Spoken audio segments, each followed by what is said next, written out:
a smart producer knows how to tap financial resources so that the amount of cash they actually have to raise might be at most 50% of their budget.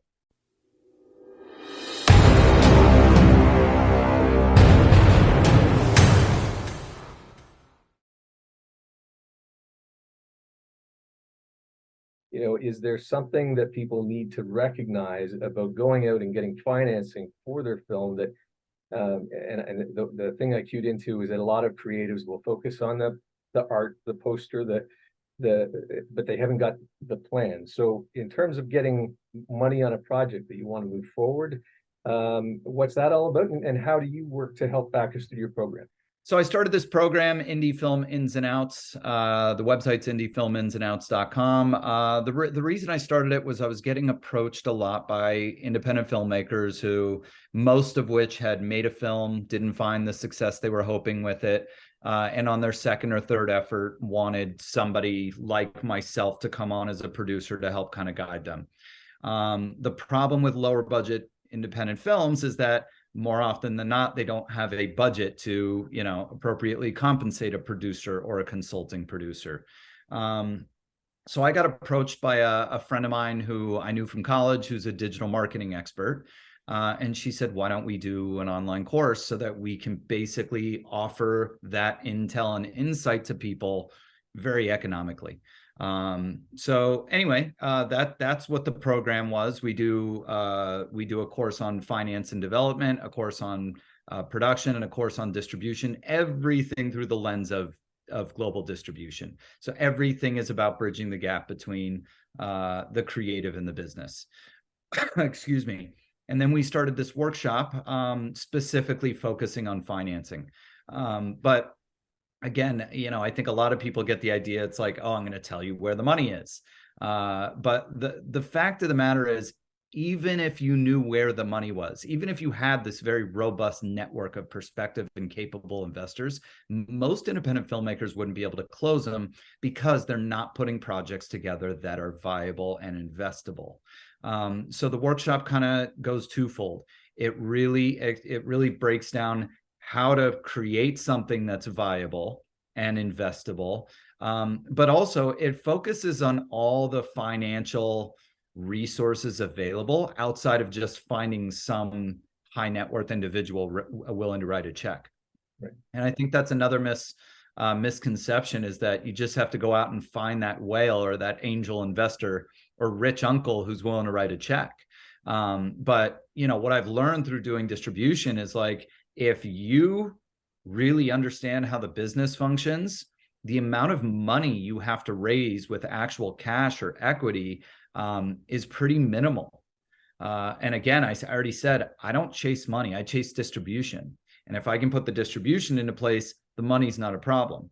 And that aside, even if you aren't somebody with the ability to package and pre-sell a project like I do, there's still a lot of different financial resources available that most people are not even aware of. And one thing I say is that a smart producer knows how to tap financial resources so that the amount of cash they actually have to raise might be at most 50% of their budget.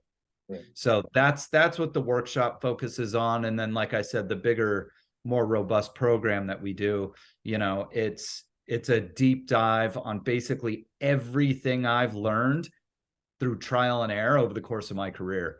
And that's the one thing I kind of boast with the program, is it's not based on theories or ideals. It's all based on firsthand, real experience. And it's everything film school doesn't teach you. Mm-hmm. I went to one of the big film schools, one of the most prestigious programs in the world. I learned a lot about theory and genre and production and history. I didn't learn anything about the business. I mean, 98% of producing is business. It's legal, it's financial, it's contracts, it's unions, it's dealing with agents and managers. I mean, there's so much that you are unprepared for by film school. But we spend 98% of our time doing the not so fun stuff to get to be able to do the fun stuff 2% of the time. That's the way I look at it.